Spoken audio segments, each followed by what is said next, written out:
Hello friends, welcome back to my channel. आज हम पढ़ रहे हैं साइंस की वर्कशीट नंबर 20। ये 29 सितंबर 2021 की है, क्लास 7 के बच्चों की है। यहाँ पे आपको नाम लिखना है, आपके क्लास टीचर का।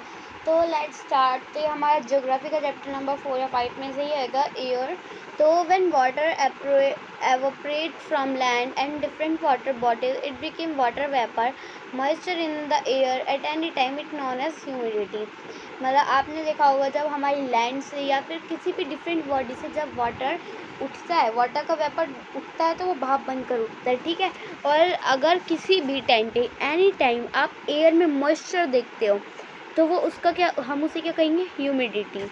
When the air is full of water vapour we call it humid day. और जब पूरी एयर वाटर वेपर से भरी हो जाती है, हम उसे कहते हैं humid day. As the air gets warmer, और जब बहुत ज़्यादा गर्म हो जाती है air, it capacity to hold the water vapor increase, and so it become more and more humid. On a humid day, clothes take longer to dry. Sweat from our body does not evaporate easily, making us feel very uncomfortable. मतलब और फिर जब वो amount बढ़ती है, गर्माहट ज़्यादा होती है एयर में, इस वजह से वो मतलब वो वाटर वेपर बहुत देर लेता है सूखने में, और बहुत ही ज़्यादा ह्यूमिड हो जाता है एयर में। और जो हमारे गीले कपड़े होंगे हमारे शरीर पे, वो उसे सूखने में बहुत टाइम लगेगा, और जो कि हमारे लिए बहुत अनकम्फर्टेबल होगा। अब रेनफॉल किस टाइप की होती है? रेनफॉल 3 तरह की होती है, टाइप ऑफ रेनफॉल। पहला है कन्वेंशनल रेनफॉल, साइक्लोनिकल रेनफॉल और रिलीफ रेनफॉल। तो आप देख सकते हैं 3 टाइप की रेनफॉल होता है, okay. When the water vapour rises it starts cooling. और जब वाटर वेपर मतलब बढ़ता जाता है तो ये ठंडा होने लग जाता है। The water vapour condenses causing formation of droplets of water. और इस वजह से वाटर वेपर जो होता है वो वाटर की ड्रॉप्स में गिरने लग जाता है। Clouds are just masses of such water droplets. और क्लाउड्स ऐसी ही वाटर ड्रॉप्स के वो होते हैं, मिले हुए, एक तरह से झुंड समझ लो, okay. When these droplets of water become too heavy to float in air, then they come down as precipitation.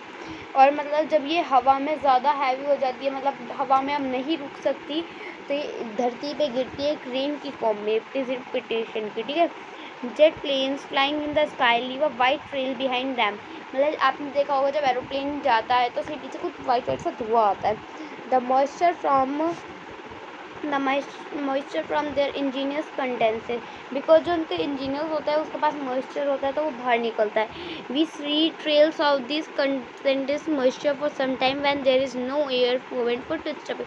जब एयर उसके आर पार उसको डिस्टर्ब नहीं करती, तब तक वो धुआं रहता है, थोड़े टाइम के लिए फिर चला जाता है, गायब हो जाता है वो धुआं। Rainfall is very important for the survival of plant and animals. Rainfall बहुत इंपॉर्टेंट होती है जीने के लिए, प्लांट्स और एनिमल के लिए। It brings fresh water on the earth surface, और ये मतलब एक बहुत ही क्लीन वाटर लाती है अर्थ के सरफेस पे। If rainfall is less water so secretary and drought occur. On the other hand, if it is more flood and take place. और अगर समझो और कम होती है रेनफॉल, तो ये बहुत ज़्यादा वो भी हो सकता है बुरा, ठीक है। तो फिर परेशानी होगी प्लांट्स और एनिमल के लिए। और अगर बहुत ज़्यादा होता है तो फिर ये फ्लड और वो ला सकती है, फ्लड वगैरह, ठीक है, दूसरी प्लेसों पे। अब ये भी है, देखो, एक ही सिस्टम होता है रेन गोज। एक सिस्टम मतलब एक मशीन टाइप से होती है, ये रेन कितनी हुई है अमाउंट उसको पता लगाने में हेल्प करता है, ठीक है। अब है आंसर दिस क्वेश्चन में, इन क्वेश्चन के आंसर लिखना है। Describe the type of rainfall. Rainfall के कितने टाइप है, मतलब डिस्क्राइब करना है कौन कौन से है। तो आप ये लिख दोगे, type of rainfall is equal to में करके conventional rainfall, cyclonical rainfall, relief rainfall, okay. आप देख ही लो, okay.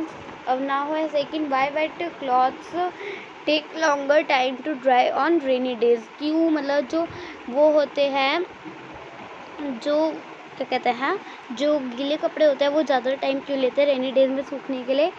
Because there is not water vapour, मतलब यहाँ पे वाटर वेपर नहीं होता है, क्योंकि सनलाइट ही नहीं है, तो सनलाइट नहीं होगी तो वाटर वेपर नहीं होएगा, और वाटर वेपर नहीं होएगा तो उसे बहुत टाइम लगता है सूखने में। Okay, according to you which month receive most of the rainfall in Delhi? आपके हिसाब से दिल्ली में ऐसा कौन सा मंथ है जो सबसे ज़्यादा रेन करता है? भाई मेरे हिसाब से तो समर है। पता है क्यों? क्योंकि आप ही देख सकते हैं इस बार समर में जो बारिश हुई है ना, वो कभी नहीं आई। ठीक है। Explain any important incidents experience by you during rainy season. आपको कोई भी एक इम्पोर्टेंट इंसिडेंट, मतलब ऐसा कोई हादसा हुआ है आपके साथ रेनी सीजन में, ऐसा कोई लिखना है आपको। ठीक है। अब है Covid appropriate behaviour saving message, saving इधर से कोविड से बचने के लिए मैसेज है, अगर हम इसे फॉलो करेंगे तो हम बच सकते हैं। Wash your hands with shop and water वाली, हमें अपने हाथ लगातार पानी और साबुन से धोने चाहिए अच्छी तरह से, जैसे ये धो रहे तो कीटाणु चले रहते हैं और हाथ भी अच्छे हो जाते हैं क्लीन। और जैसे कि मैं आपको हर वीडियो में बोलती हूँ कि अगर आपको कोई चैप्टर पढ़ना हो तो आप मेरे से कमेंट में पूछ सकते हैं, बोल सकते हैं, तो मैं आपको ज़रूर उसकी वीडियो डालूँगी। और कोई डाउट हो वो भी आप मेरे से कमेंट में पूछ सकते हैं। और अगर आपके कोई छोटे बहन भाई है लाइक 6th क्लास में, और अगर आप चाहते हैं मैं उसकी वर्कशीट डालूँ, तो आप वो भी कमेंट में बोल सकते हैं मुझसे।